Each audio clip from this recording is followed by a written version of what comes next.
Maswerteng gabi po mga ka-STL. Narito na po ang resulta ng STL Pangasinan para sa araw na to, 3rd draw November 13, 2024. Araw ng Miyerkules. Naway ang mga natayaan nyo pong mga numero kanina ay manalo nawa ngayong gabing ito, 8:45 PM. Kaya kunin nyo na po yung mga tickets. Narito na po ang resulta.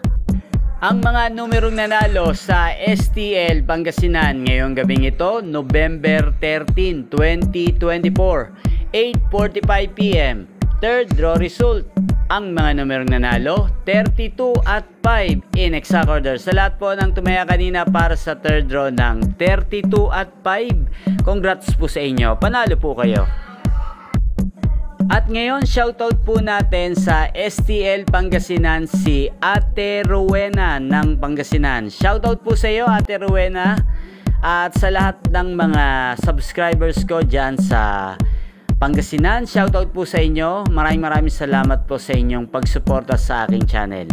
At yan, napanood nyo po ang resulta ng STL Pangasinan sa channel na to, Roderick Hernandez TV. Maraming salamat po sa patuloy nyo pong panonood sa aking channel.